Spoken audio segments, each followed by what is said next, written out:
Ramesh प्रसाईको galaxy टेलिभिजनबाट आउने कार्यक्रम the लालमोहरमा हामीले विप्लवलाई अतिथिको रूपमा देख्न पाउँछौँ कि पाउँदैनौँ, के छ? निश्चय पनि कमरेड विप्लवसँग अन्तर्वार्ता लिने मेरो प्रगाढ इच्छा छ। उहाँ भूमिगत नै रहेको भए पनि म जङ्गलमै पुगेर पनि उहाँको अन्तर्वार्ता लिने इच्छा थियो।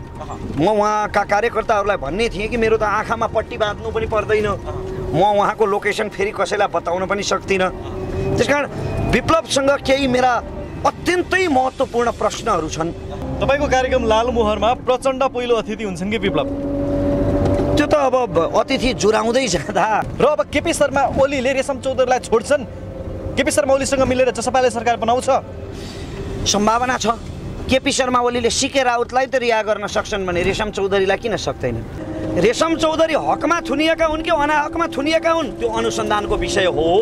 अनुसन्धानता निकायहरूले इमान्दारीपूर्वक अनुसन्धान गरून्, शुभकामना छ मेरो। तर सीके राउत नै रिहा भइसकेपछि रेशम चौधरी रिहा हुनु त्यत्रो ठुलो कुरा होइन, किनकि कमसेकम रेशम चौधरीले देशबाट प्रदेश टुक्रिनुपर्छ भन्ने माग राखेका थिएनन्। तर उनकै नेतृत्वमा 14 जना प्रहरीहरू शहीद भएका छन्। प्रहरीलाई भाला रोपेर मारियो, 2 वर्षको बच्चा समेत मारियो। उनी त्यसको डिजाइनर हुन् भन्ने छ नि त आरोप। पकाउने बेलामा मेरो आमाले सोध्नुभयो के तरकारी पकाउँ भनेर सोध्नुभयो, अनि बुवाले न्युटेला र बैगुन पकान चाहिने जो भन्नुभयो।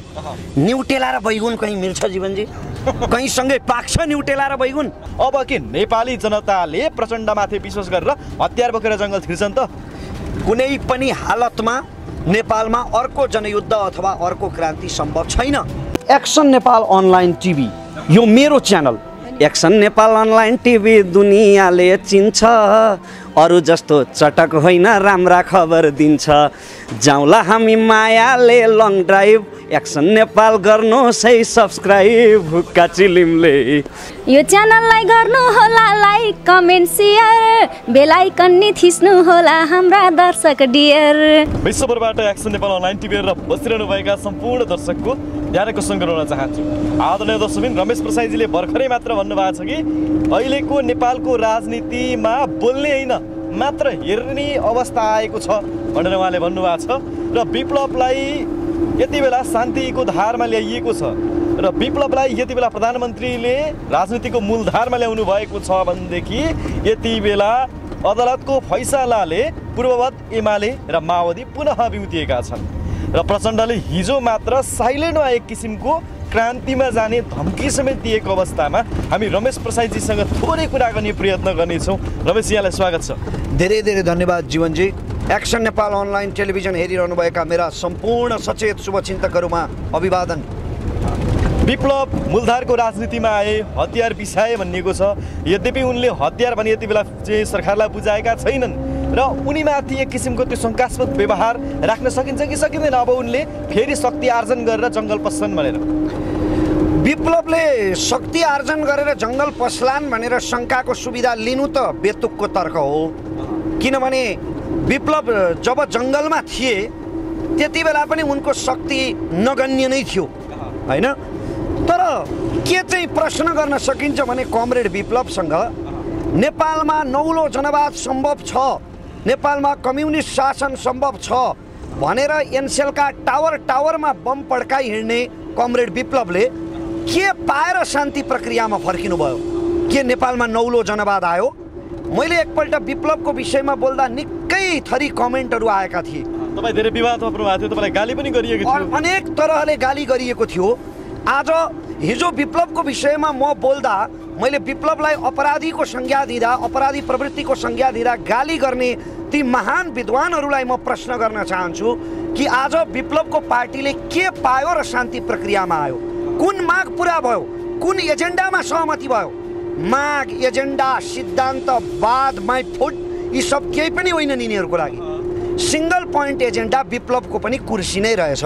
सायद कुनै महत्त्वपूर्ण कुर्सीको प्रलोभन पाए विप्लवले जुन प्रचण्डको समयमा पाएका थिएनन्। अब विप्लव के नेकपा एमालेसँग मिलेर राजनीति गर्छन्? उनले यत्रो बेरसम्म हतियार उठाएको फकत भयो, त्यत्तिकै गयो, बेकार भयो, पानीमा गयो, पानीमै गयो। विप्लवका सम्पूर्ण भाषणहरू, उनका सम्पूर्ण क्रान्तिकारी चरित्र जसको उनी नौटङ्की गर्ने गर्थे, हामी जस्ताले चाहिँ सुरुकै दिनदेखि बुझेका थियौँ कि विप्लवको पनि एजेन्डा सत्ता बाहेक अरू केही पनि होइन। विप्लवलाई पनि चाहिएको त्यही 2-4 अरब नै हो राजनीतिमा। 2-4 अरब नै हो। यदि एनसेलमा विप्लवले पनि भाग पाएको भए सायद एनसेलको टावरमा बम विस्फोट हुने थिएन। त अहिले के भयो त भन्दा विप्लवको एउटै मात्रै एजेन्डा म पुरा भएको देख्छु। प्रचण्ड पक्षमा सधैँ उनी साइड लाइनमा परेका थिए, उनलाई मार्जिनलाइज गरिएको थियो, उनलाई अन्डर इस्टिमेट गरियो एक प्रकारले। प्रचण्ड पक्षमा हुँदा उनले कहिल्यै पनि प्रचण्ड पक्ष सरकारमा जाँदा मन्त्री पद पाएनन्, कुनै उच्च ओहदा पाएनन्।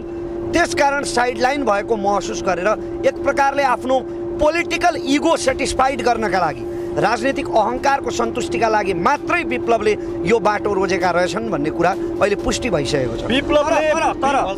तर जे भए पनि विप्लव शान्ति प्रक्रियामा फर्केको राम्रो हो, किनकि अब अनाहकमा कसैको स्वार्थका लागि कुनै गरिब सिंह प्रसादको ज्यान जाँदैन।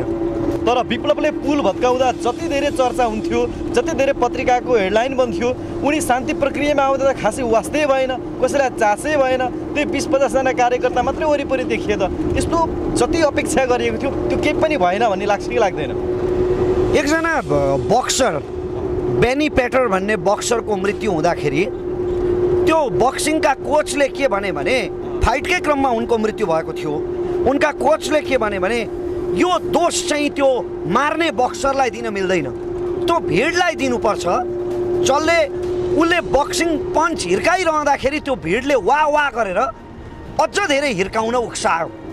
त हाम्रो समाज नै कस्तो हो भने मानव समाज, त्यसमा पनि खास गरेर पिछडिएको समाज। हाम्रो समाजले नेगेटिभिटी चाँडो टिप्छ। जस्तो ओली सरकारका हरेक चाहिँ तपाईँको दुष्कर्महरूको आलोचना हामी छिटै गर्छौँ, तर यो सत्कर्म किन, हामीले यो सत्कर्मको समर्थन किन गरेनौँ? केपी ओली सरकारको यो सफलताको समर्थन किन गरेनौँ कि एउटा अराजक समूहलाई, एउटा भूमिगत समूहलाई केपी ओली सरकारले शान्ति प्रक्रियामा ल्यायो, जसको कारणले धेरैको ज्यान जोगियो। दर्शकबिन, हामी यति बेला तरहरामा आइपुगेका छौँ र यति बेला जोगमुनि किमाथाङका 6 लेनको बाटो चाहिँ धमाधम रूपमा निर्माण भइरहेको छ भन्दा पनि मात्र 2टा डोजर चाहिँ यहाँ चलेको देख्न सकिन्छ। त्यही पनि आज खोइ कता छ थाहा छैन। यो बाटो लगभग धेरै नै सम्पन्न भएको छ, तर सानो कुराले चाहिँ केले अड्किएको त्यो थाहा छैन अहिले पनि होइन। जबकि सकिनुपर्ने अब कति पनि भाग छैन, तर काम भएको देखिँदैन। र हामी पुनः अगाडि बढ्दैछौँ। रमेश, तपाईँ कहाँ के भन्दै हुन्थ्यो? जो धेरैको मुलुकमा अब धेरैको ज्यान जोगिने अवस्था, एउटा शान्तिपूर्ण अवस्थाको सृजना भएको छ। म एउटा नागरिकको हैसियतले विप्लव कमरेडलाई म स्वागत गर्न चाहन्छु। यो शान्ति प्रक्रियामा जो उहाँ आउनुभएको छ यो स्वागत योग्य छ। तर सँगसँगै नागरिकको एउटा प्रश्न पनि छ कि उहाँको यो 1-2 वर्षभित्र अथवा यो 1 वर्षभित्र कुन चाहिँ त्यस्तो उथलपुथल भयो, योभन्दा पहिला के थिएन र अहिले के भयो र उहाँ शान्ति प्रक्रियामा फर्किनु भयो? यो चाहिँ एक प्रकारको राजनीतिक चमत्कार नै भएको छ। नेपालको हतियार उठाउने विद्रोही र सरकारको वार्ताले यस्तो नजिर बसाउँदैछ कि अब जति नै हत्या भए पनि, त्यो युद्धको बिचमा जति नै अपराध भए पनि क्षम्य हुने किसिमको चाहिँ वातावरण बन्दैछ भन्ने किसिमको चाहिँ त्यो नजिर बस्दैछ नि अहिले। जस्तै विप्लवले हत्या गरेका मोरङका शिक्षक लगायतका अन्य 18 जनाका मुद्दा अब त्यतिकै फिर्ता हुने भयो, उनीहरूले न्याय नपाउने भए अवश्य फिर्ता हुन्छन् र उनीहरूले न्याय पाउनु भनेको त्यो कोहरा कल्पना मात्रै हो। अनि हतियार उठाइदिने, मान्छे मारिदिने, भोलि शान्ति प्रक्रियामा आइदिने, सकियो सबै भयो नै त्यही। त्यो चाहिँ किन त्यस्तो भयो भने जनयुद्धको समयमा शान्ति प्रक्रियामा फर्किसकेपछि सत्य निरूपण तथा मेलमिलाप आयोग गठन गरिनेछ र सबै मुद्दाको छिनोफानो गरिनेछ भनिएको थियो। त्यो अहिले 14 वर्षपछि अब गठन भएर अब छिनोफानो हुनेछ भन्दैछन् हाम्रा नेताहरू, हाम्रा नीति निर्माताहरू। अब 14 वर्षपछि चिहान उधिने र के लाग्छ? हिजो तत्कालै गरिनु पर्थ्यो यो काम। शान्ति प्रक्रियाको जसरी हतियार व्यवस्थापन भयो त्यसरी नै गरिनु पर्थ्यो। त्यसपछि मधेस आन्दोलनमा पनि त्यस्तै भयो, मधेसी टाइगर्ससँग पनि त्यस्तै भयो। तपाईँले भनेको सत्य हो, नेपालमा एउटा नजिरै बसिसकेको छ कि तपाईँ हतियार उठाउनुहोस्, 2-4 जनालाई मारिदिनुहोस्, अनाहकमा है निर्दोष मान्छेहरू। जस्तो मैले पटक पटक प्रश्न गर्ने गर्छु कि चुनावमा नेताहरूलाई लक्षित गरेर भनेर विप्लवले बम विस्फोट गराए, त्यसमा ती गरिब म्यादी प्रहरीको के दोष थियो? ती अनाहकमा मारिए। र एनसेलको टावर पड्किँदा टावर रुङ्न बसेका ती सिंह प्रसाद अनाहकमा मारिए। उनले कर छलेको होइन, तर अब उनीहरूको हत्या पनि इतिहासको गर्भमा बिलाउने भयो र त्यसले कुनै पनि न्यायका पुस्तक छुन पाउँदैन। अब सकियो, यो त नजिर बसिसक्यो।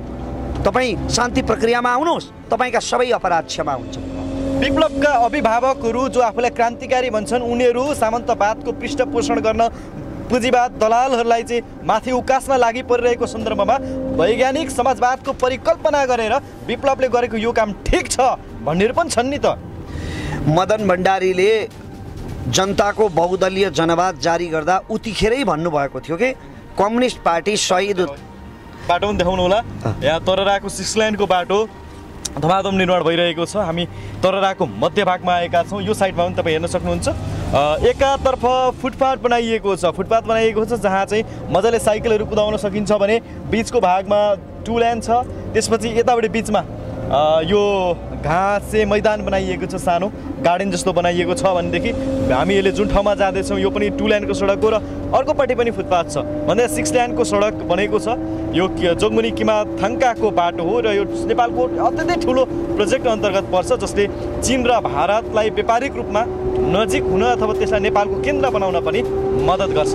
र यो नेपालको यति ठुलो परियोजना 2-4 जना व्यापारीहरूको पसल बचाउनका लागि प्रमुख सहरहरूमा रोकिएको पनि छ। जस्तै दोहोबी भन्ने क्षेत्र छ यहाँ इटरदेखि थोरै तल, त्यहाँ चाहिँ विजय गच्छेदारको पावरले गर्दा हैन उहाँको एक किसिमको अडानले गर्दा चाहिँ 6 लेन बनाउनु हुँदैन भन्ने अडानले गर्दा त्यहाँ 4 लेन मात्रै बनाइएको छ। र जहाँ खेत छ, जहाँ गाउँ छ त्यहाँ चाहिँ फेरि 6 लेन छ। जहाँनिर चाहिँ तपाईँको जनसङ्ख्या कम छ त्यहाँ चाहिँ 6 लेन छ। जुन ठाउँमा बजार हो, सघन चाहिँ बस्ती छ त्यहाँ चाहिँ फेरि मात्र 4 लेन छ। एउटा कुरा त्यो चाहिँ विजय गच्छेदारको एक किसिमको दादागिरीको कारणले भन्न रुचाउँछु म। र धरानको सन्दर्भमा कुरा गर्ने हो भने पनि सुकुम्बासी एरियातिरबाट चाहिँ बाटो लाने भन्ने कुरा गरिएको छ। बिच जुन ठाउँबाट बाटो जानुपर्ने हो त्यहाँ चाहिँ व्यापारी उद्योगहरू भएको हुँदा उनीहरूको चाहिँ घर घराना जाने हुँदा चाहिँ त्यहाँबाट बाटो रोकिएको छ। यो अवस्थाको विषयमा पछि छलफल गरौँ होला रमेशजी। मैले भन्दै थिएँ कि कमरेड मदन भण्डारीले जनताको बहुदलीय जनवाद कोर्दै गर्दा मैले फेरि जनताको बहुदलीय जनवादप्रति समर्थन जनाइरहेको छैन है। तर कमरेड मदन भण्डारीले के भन्नुभएको थियो भने त्यति बेला कम्युनिस्ट पार्टी चाहिँ शहीद उत्पादन गर्ने कारखाना होइन, परिवर्तन मरेर मात्र प्राप्त हुँदैन, बहुदलीय व्यवस्थालाई स्वीकार गर्नुपर्छ भनेर कमरेड मदन भण्डारीले उतिखेरै भन्नुभएको थियो। यदि त्यसलाई मनन गरेको भए सम्भवतः 10 वर्षको जनयुद्ध हुने थिएन। आखिर घुम्दै फिर्दै रुम्जाटार भने जस्तो कमरेड प्रचण्डले पनि बहुदलीय व्यवस्थामै विश्राम लिनुभयो र अहिले विप्लव पनि यही व्यवस्थामा आए। अब तपाईँ 21औं शताब्दीको जनवाद अथवा यो अहिले तपाईँले भनेको यो तथाकथित वैज्ञानिक समाजवाद यसलाई तपाईँ कसरी फरक देखाउनुहुन्छ मदन भण्डारीको दर्शनभन्दा? मदन भण्डारीले भनेको यही थियो उतिखेरै, युद्ध लडेर नेपालमा कम्युनिस्ट शासन माओ सेतुङको जस्तो ल्याउनु र मिनी चाइना बनाउन सम्भव छैन। विश्वव्यापी ध्रुवीकरणको कारणले गर्दाखेरि, हाम्रो दक्षिणी छिमेकीको शक्तिको कारणले गर्दा त्यो सम्भव छैन।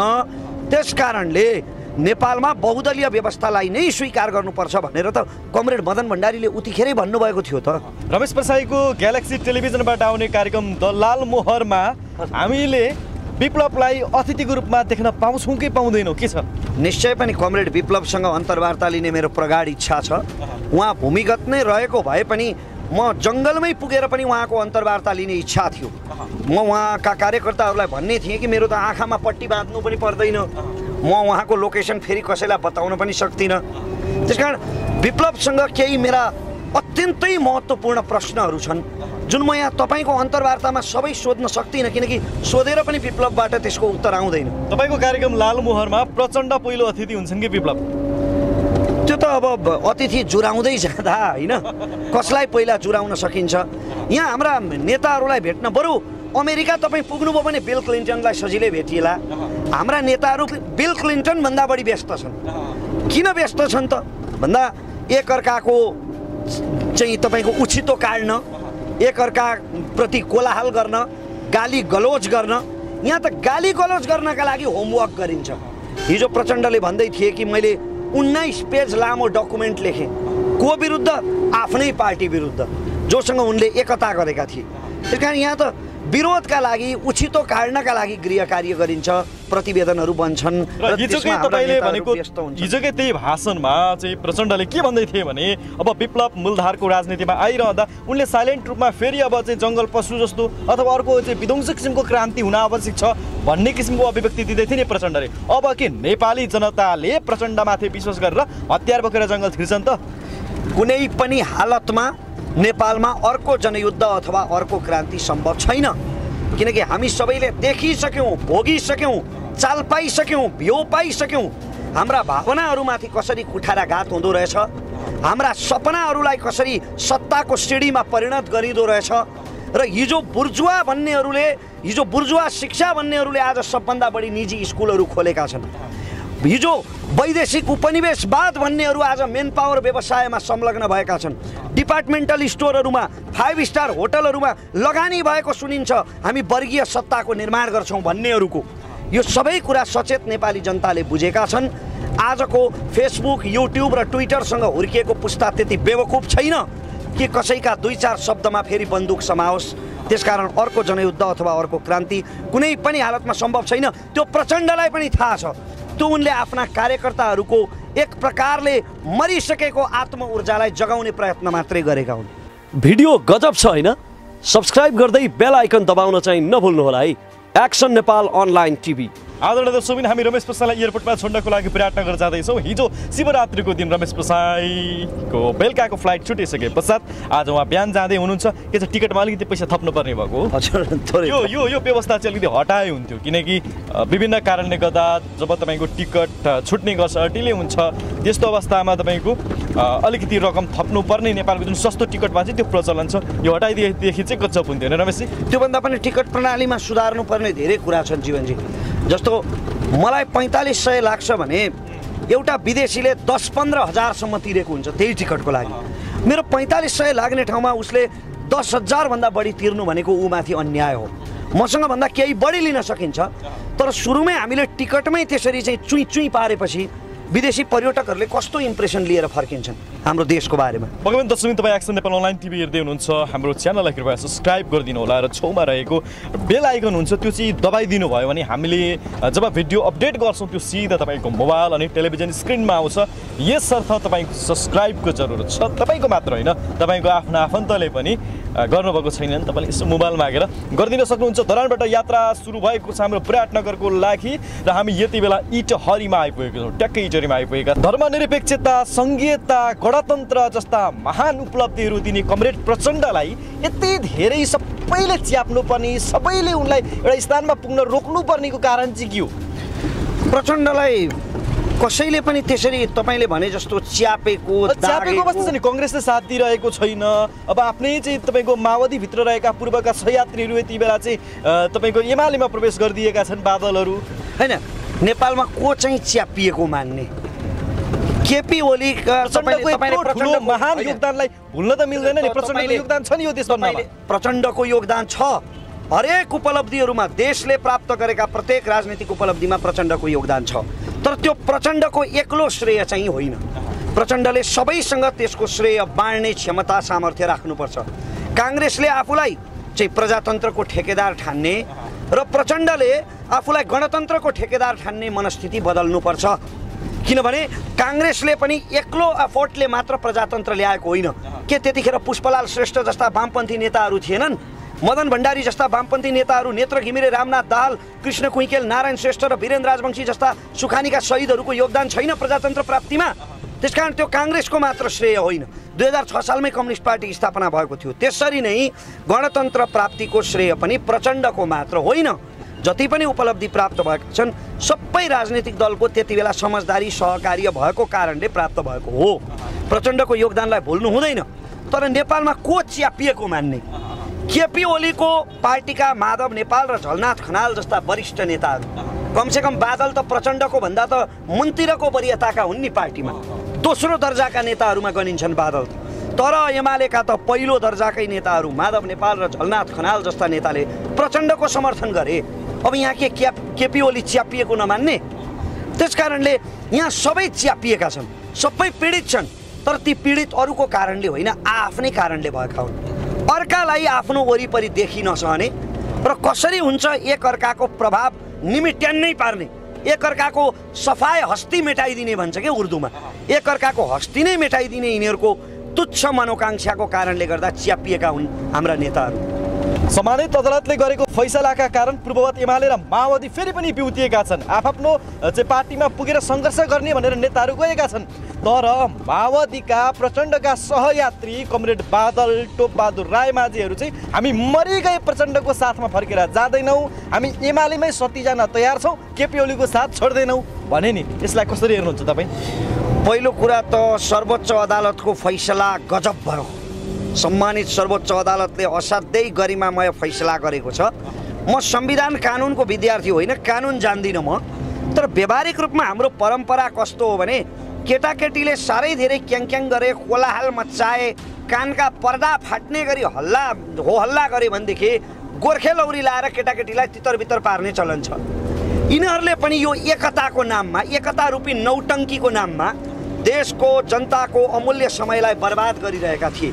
हुँदा नेताहरूले कमेडियन र टिकटक आर्टिस्टको समेत जागिर खोज्ने अवस्था आइसकेको थियो, एकअर्कालाई गाली गलौज गर्दै। यो अवस्थामा सर्वोच्च अदालतले न्यायिक फैसलाको गोर्खेलौरी लगायो। यी केटाकेटी रूपी यी हाम्रा नेताहरू तितर भए र हिजो जहाँ थिए त्यहीँ पुगे। एमाले भयो, माओवादी भयो। तर बादल टोपबहादुर रायमाझीहरू त फेरि एमाले नै हुने रे, माओवादी त मरिगै नहुने रे, प्रचण्डको साथ त छोडिदिएका रे अब उनीहरूले। मन्त्री पद जाओस् केही चाहिँदैन, तर हामी एमाले भन्छन् नि उनीहरू अहिले। राजनीतिमा कहिल्यै पनि तपाईँले सोचे जस्तो निष्ठा हुँदैन। राजनीति अवसरवादको खेल हो।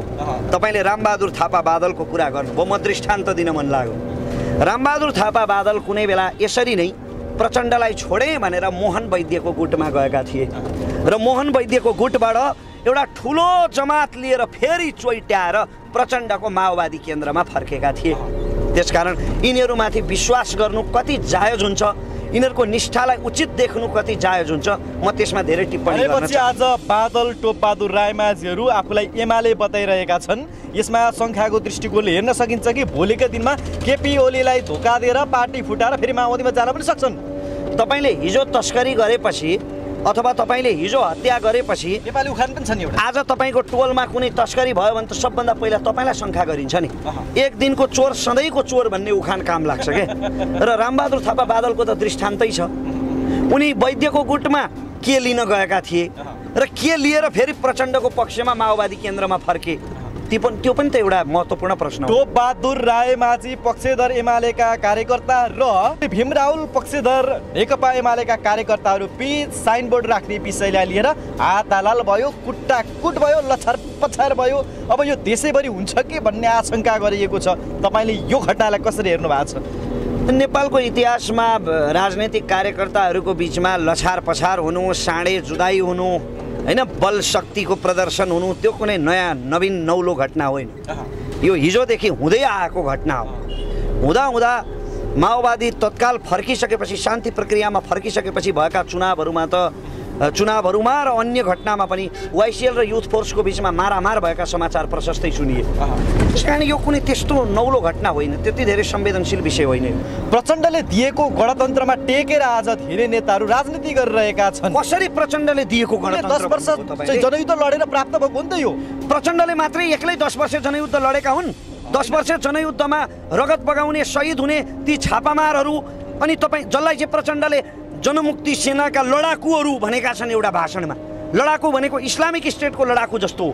ती महान छापामारहरू, तत्कालीन छापामारहरू जो देशका लागि शहीद भए, आजसम्म जो पक्षघातले छटपटाइरहेका छन्, जसको शरीरबाट गोलीका खोकाहरू निकाल्न सकिएको छैन प्राविधिक कारणले, तपाईँ एक्लो प्रचण्डले दिएको गणतन्त्र भनेर त्यतिका विधि जनमुक्ति सेना छापामारहरूको योगदानलाई कसरी नजरअन्दाज गर्नुहुन्छ? यो त धरहरा केपी ओलीले बनाएको र इन्जिनियरले बनायो भने जस्तो कुरा भयो नि त।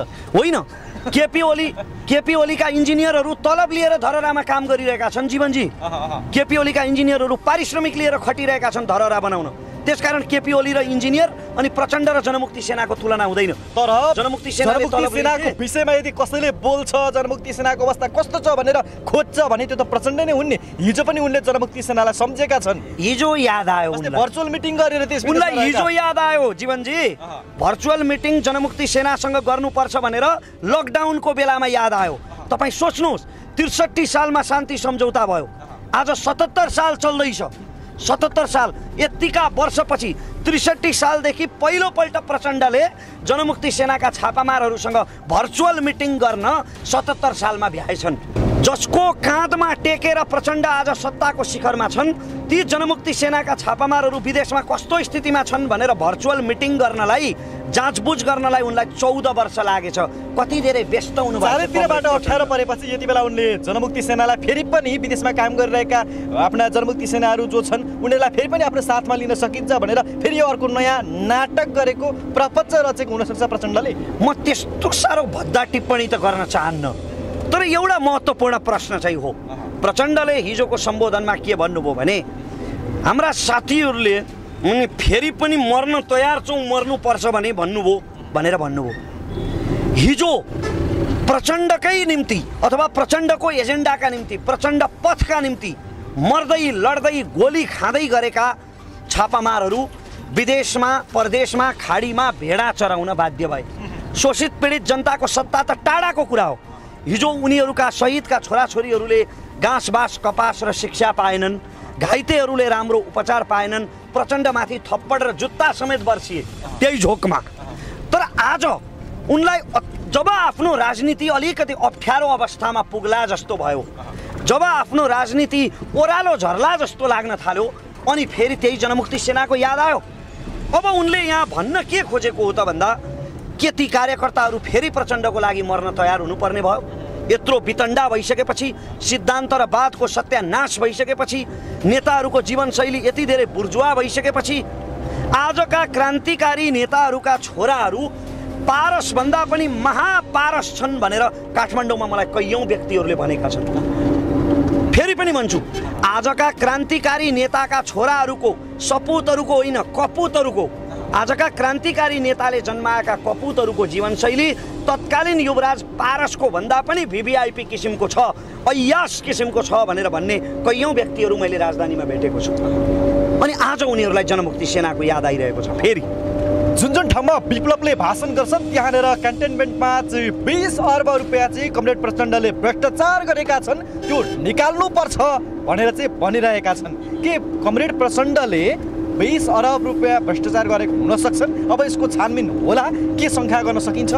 कमरेड प्रचण्डले एक्लै 20 अर्ब रुपियाँ भ्रष्टाचार गरेको होला भनेर त म बिना प्रमाण भन्न सक्दिनँ, तर यो चाहिँ हो। तर उनी नेतृत्वमा रहेपछि जिम्मा त लिनुपर्छ। मैले प्रेम सञ्जेलसँग प्रश्न गरेको थिएँ कि जनमुक्ति सेनाका तत्कालीन देशभक्त छापामारहरूको रगत कुन कुन कुलङ्गारले खाए भन्ने कुराको छानबिन चाहिँ हुनुपर्छ, तर त्यो छानबिन हुन सकेन। किनकि कोही छानबिन गराउन चाहँदैन। तपाईँले प्रचण्डको मात्रै कुरा गर्नुभयो, अन्य नेताहरूको पनि कुरा गरौँ न। प्रधानमन्त्री शेरबहादुर देउबा पनि भए, प्रधानमन्त्री केपी शर्मा ओली पनि हुनुभयो, तर कसैले पनि जनमुक्ति सेनाको लेबी प्रकरणमा भएको भ्रष्टाचारको छानबिन गर्न चाहेनन्। यदि खाएका हुन् भने छापामारहरूको रगत यी सबले बराबर बाँडेर खाए भन्ने बुझ्नु पर्यो। यहाँ ढाँटको निम्तो खाएर पत्याउनु भन्ने एउटा उखान छ के, ढाँटको निम्तो चाहिँ खाएर मात्र पत्याउनु। त्यस कारणले यी सन्धि सम्झौता सहमतिहरू यी नेपालको राजनीतिमा त्यत्रो अर्थ राख्दैनन्। व्यवहारमा जुन दिन कार्यान्वयन होलान् त्यस दिन पत्याउला केपी ओलीको प्रतिबद्धता। माओवादी र एमाले फेरि पनि बिउतेपछि माओवादीका कार्यालयहरूमा अहिले पनि चाहिँ लागेको माकुराको जालो साफ गर्ने कसैको जाँगर चलेको छैन। तर एमालेका कार्यकर्ताहरूमा पनि एक किसिमको त्यो दसैँ आएको छ, उत्साह भएको छ, दीपावली भएको छ। यो कुराले के प्रश्न हुन चाहिँ मद्दत गर्छ भने कार्यकर्ताहरू स्वाभाविक रूपमा माओवादीसँग जोडिएको चाहेका थिएनन् एमालेहरू भन्ने बुझ्न सकिन्छ कि सकिँदैन? पकाउने बेलामा मेरो आमाले सोध्नुभयो के तरकारी पकाउँ भनेर सोध्नुभयो, अनि बुवाले न्युटेला र बैगुन पकान चाहिने जो भन्नुभयो। न्युटेला र बैगुन कहीँ मिल्छ जीवनजी? कहीँ सँगै पाक्छ न्युटेला र बैगुन? त्यस्तै निकृष्ट एउटा कम्प्रोमाइज थियो यो एमाले र माओवादीको एकता। कहाँनिर यो एकतामा छिद्र देखिन्छ भने सुरुदेखि नै छिद्रै थियो के। यहाँ यो एउटा पावरको रस्साकस्सी मात्रै थियो, यो कुनै पवित्र उद्देश्यले भएको एकता थिएन। यदि पवित्र उद्देश्यले भएको एकता भइदिएको भए एउटा पार्टीमा 2 जना अध्यक्ष हुन्थे, एउटाले अर्कोको अध्यक्षता स्वीकार्नु पर्दैन थियो। एउटा पार्टीका 2टा सिद्धान्त हुन्छन् कहिल्यै, जनताको बहुदलीय जनवाद र 21औं शताब्दीको जनवाद, 2-2वटा सिद्धान्त। यो के हो यार? त्यसकारण यो कहिल्यै पनि यो पावरको रस्साकस्सी मात्रै थियो, पवित्र उद्देश्यले भएको एकता थिएन। यो शक्ति सङ्घर्ष मात्रै थियो। यो एकताको यो अन्त्य जुन भयो यो असाध्यै उत्साहजनक छ। यो जनताका लागि, हाम्रा लागि, भुइँ मान्छेहरूका लागि पनि उत्साहजनक छ। कम्तीमा अब यिनीहरूले एकताको नौटङ्कीको नाममा हाम्रो अमूल्य समयको सत्यानाश गर्न पाउने छैनन्। जुन राजनैतिक सङ्घर्ष जस्तो पहिला चल्थ्यो त्यस्तै चलिरहन्छ। एक प्रकारको किचोलो थियो, यो अन्यल थियो। चिन्ह कसको हुने, वैधता कसले पाउने, अब चुनाव हुने कि नहुने, चुनावमा कम्युनिस्टहरू कुन प्रकारले जाने, सबै कुराको छिनोफानो गरिदियो सर्वोच्च अदालतले। अन्यलको अन्त्य भयो। आजभन्दा करिब 7-8 महिना अगाडि केपी ओलीले मलाई भारतबाट हटाइन खोजेको छ, यो सरकार भारतलाई मन परेको छैन भनेर अभिव्यक्ति दिनुभएको थियो। त्यसपछि नेपालको संसदमा रडाको मचिन थाल्यो। प्रधानमन्त्री केपी शर्मा ओलीको राजीनामा माग्यो र भिडियो गजब छ हैन? सब्स्क्राइब गर्दै बेल आइकन दबाउन चाहिँ नभुल्नुहोला है। Action Nepal online TV. Comrade Prachanda भारतलाई कम्फर्टेबल हुने किसिमको सरकार बनाउन चाहन्थे, भारतलाई मनपर्ने किसिमको सरकार नेपालमा बनाउन चाहन्थे, जसका लागि केपी शर्मा ओलीलाई हटाउन लागेका हुन् भन्ने किसिमको अभिव्यक्तिहरू बाहिर आएको थिए। के यो साँचो हो?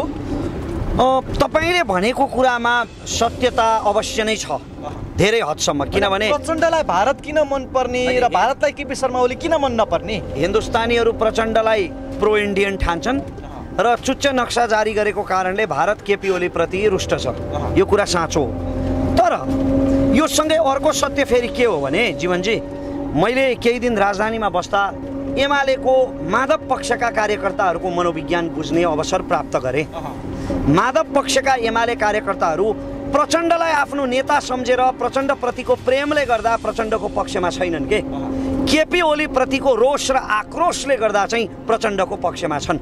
त्यसकारण केपी ओलीले आफ्नो गुट बाहेक गुट इतरका आफ्नै पार्टीका कार्यकर्ताहरूबाट पनि आफ्नो अलिकति मुडे स्वभावको कारणले विश्वास गुमाउँदै गएको पनि फेरि एउटा सत्य। विष्णु पौडेल, विष्णु रिमाल, सूर्य थापा लगायतका जति पनि प्रधानमन्त्री केपी शर्मा ओलीको वरिपरि बसेका छन्, उनीहरू एकहोरो आफू मात्र एकहोरो लाभ लिन अघि बढिरहेका छन्। वरिपरिका कार्यकर्ता नेतालाई प्रधानमन्त्रीको नजिक जानै दिँदैनन् भन्ने आशय हो हैन। केपी ओलीले पहिल्यैदेखि यस्ता क्रियाकलापहरू सुरुका दिनदेखि नै निरन्तर रूपमा दोहोर्याउँदै गए। जस्तै एउटा तर्कमा दम छ, माधव पक्षको एउटा कुन तर्कमा दम छ भने प्रदेश नम्बर 3 को मुख्यमन्त्री छान्ने क्रममा डोरमणि पौडेल अष्टलक्ष्मी साक्यभन्दा वरियता क्रममा एकदमै तल थिए, अथवा उनको वरियताभन्दा अष्टलक्ष्मी साक्यको वरियता र पार्टीमा उनको योगदान अत्यन्तै शीर्ष थियो। र अष्टलक्ष्मी साक्य भएको भए कमसेकम एकजना महिला मुख्यमन्त्री देशले पाउने थियो प्रदेश लेभलमा। तर त्यस्तो भएन। कारण एउटै मात्र हो कि अष्टलक्ष्मी साक्य केपी ओलीको गुटमा थिएनन्। दर्शकबिन हामी यति बेला दोहोबीमा आइपुगेका छौँ। अघि हामीले भनेका थियौँ विजय गच्छेदारको कारणले गर्दा यो दोहोबी भन्ने ठाउँमा चाहिँ तपाईँको 6 लेनको बाटो बन्न सकेन। यहाँ मात्र 4 लेनको बाटो बन्दैछ। अरू सबै ठाउँमा यसलाई छोडेर, दोहोबीलाई छोडेर अन्य सबै ठाउँमा फेरि 6 लेनकै बाटो बनिरहेको अवस्था हो। र यो ठाउँमा चाहिँ अब व्यापारी उद्योगीहरूले विरोध गरिसके पश्चात त्यसलाई विजय कुमार गच्छेदारले साथ दिनुभयो र यो ठाउँमा बाटो बनेन।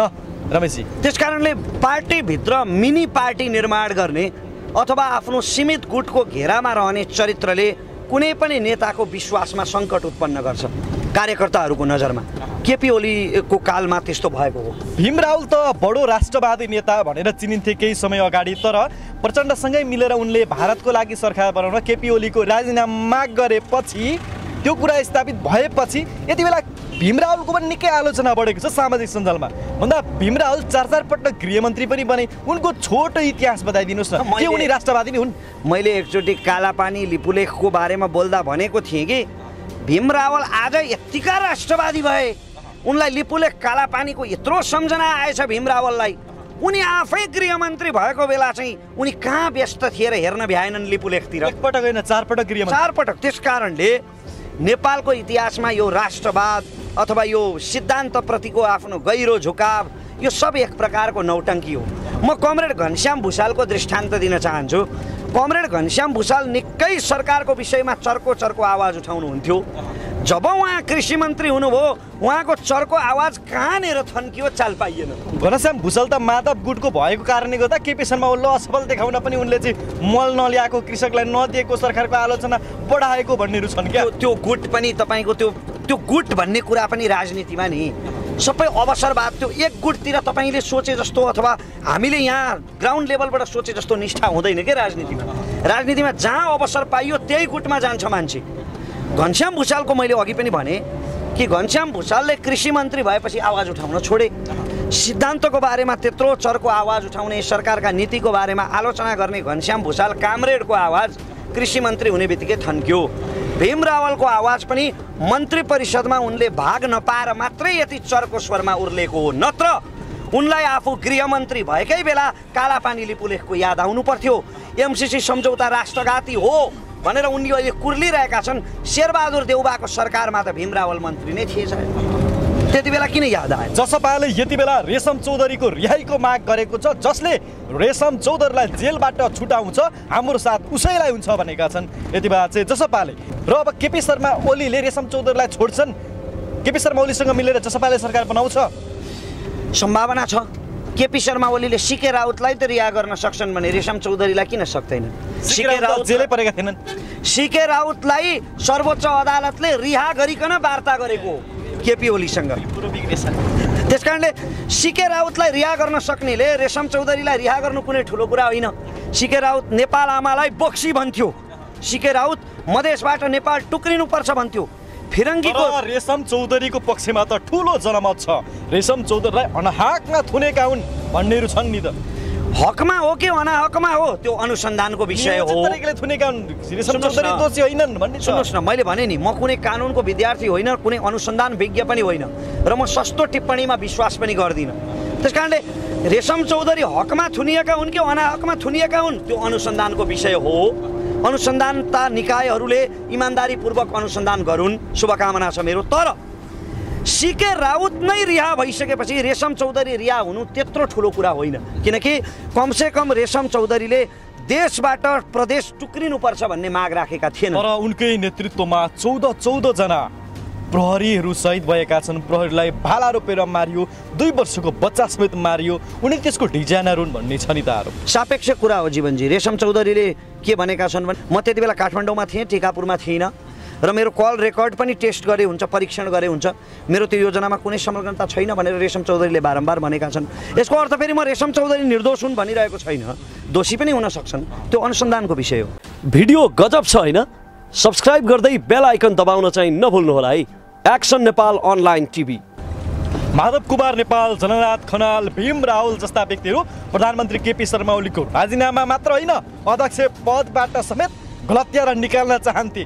तर अब पूर्ववत एमाले बिउतिएपछि यिनीहरू केपी शर्मा ओलीको अगाडि कुन मुख देखाएर जान्छन्, कसरी जान्छन्, केपी ओलीले कस्तो व्यवहार गर्छन् र एमालेका कार्यकर्ताले माधव कुमार नेपाल, जननाथ खनाल, भीम रावललाई अब स्वीकार्छन् कि स्वीकार्दैनन्? यिनीहरू यही मुख लिएर जान्छन् जीवनजी। यिनीहरूको मुख कुनै त्यस्तो विशेष खालको नैतिकता भएको मुख होइन, कसैको पनि नैतिकता भएको मुख नभएको हुनाले यिनीहरू त्यही मुख लिएर सजिलै पार्टीमा फर्केर जान्छन्। तर एउटा कुरा चाहिँ कागजमा लेखेर राख्नुभयो हुन्छ। तपाईँले अस्ति मेरो भविष्यवाणीको प्रश्न उठाउनु भयो।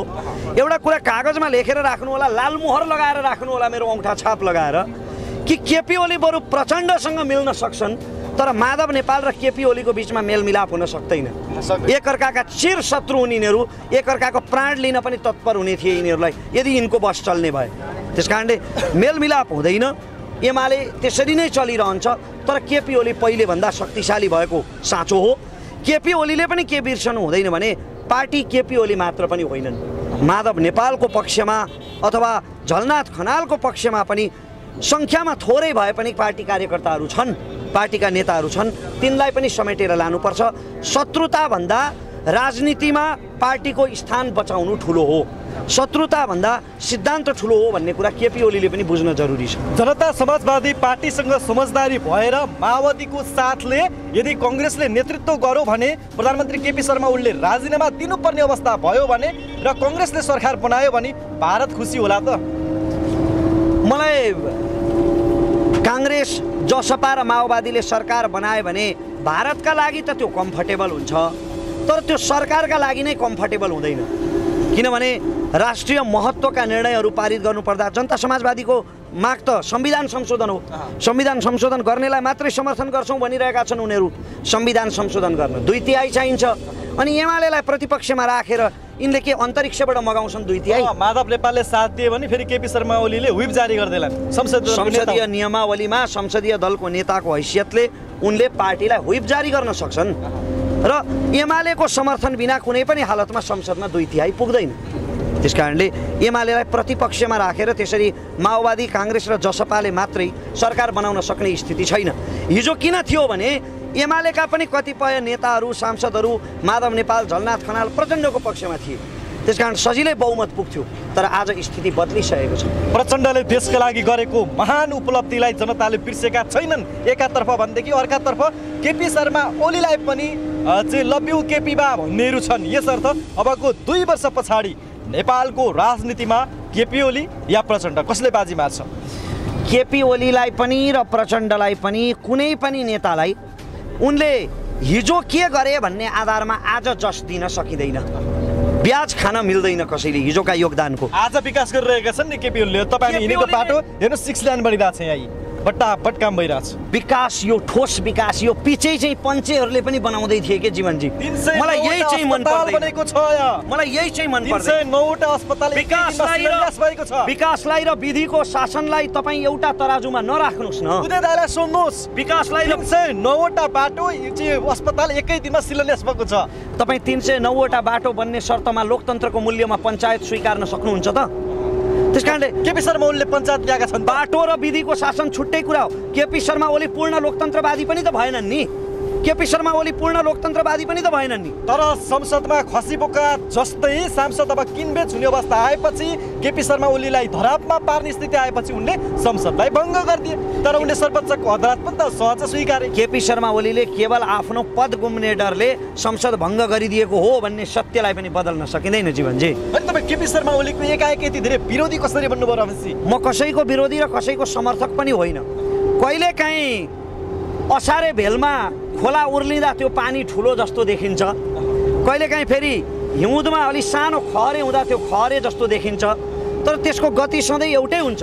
पानीको मात्रा त्यसमा कति हुन्छ त्यसले मात्रै त्यसको गति परिवर्तन गर्ने हो के। मेरा विचारहरू त्यसरी नै प्रभावित हुने हुन्। जसले जस्तो गर्छ उसको पक्षमा त्यसरी नै विचार राख्ने मेरो स्वभाव हो। म कसैको पनि पूर्ण समर्थक वा पूर्ण विरोधी होइन। केपी शर्मा ओलीले गरेका विकासका कार्यप्रति मेरो पूर्ण सम्मान छ। तर विधिको शासनको उपहासलाई पनि अवमूल्यन गर्न सकिँदैन। त्यो उपहासमा केपी ओलीको पनि श्रेय छ। अबको सरकार कसले बनाउला एउटा चाहिँ त्यो भविष्यवाणी गर्न सक्ने अवस्था छ कि छैन? अब परिस्थिति बदलिसक्यो। केपी शर्मा ओली प्रधानमन्त्री हो। अबको प्रधानमन्त्री को? केपी शर्मा ओली, शेरबहादुर देउवा, वामदेव गौतम, कमरेड प्रचण्ड को हुन्छ नेपालको प्रधानमन्त्री? अब केपी ओलीले नै निरन्तरता पाउने सम्भावना छ। एमाले र माओवादी भइसकेपछि फेरि केपी ओलीले निरन्तरता पाउने सम्भावना छ। हिजोको असाध्यै धेरै आत्तिएको र असाध्यै धेरै त्रसित भएको कमरेड प्रचण्डको मन्तव्य हेर्दा पनि केपी ओलीले नै पूर्णता पाउने सम्भावना छ। शेरबहादुर देउवाको समर्थन प्राप्त नभएर अहिलेसम्म पनि केपी ओलीप्रति अविश्वासको प्रस्ताव दर्ता नहुनुले पनि केपी ओलीले नै 2 वर्ष निरन्तरता पाउने सम्भावना छ। रमेशजी, औपचारिक रूपमा समय र संवादका लागि धेरै धेरै धन्यवाद मैले भनिदिएँ। जीवनजी, यहाँलाई पनि धेरै धेरै धन्यवाद। तपाईँ यति बेला हेर्दै हुनुहुन्छ एक्सन नेपाल अनलाइन टिभी। तपाईको एक सब्स्क्राइब हाम्रो निम्ति उत्प्रेरणा हो। के हामीलाई सब्स्क्राइब गरिदिनुहुन्छ? नजिकै रहेको बेल आइकन दबाउन पनि नभुल्नुहोस् न है।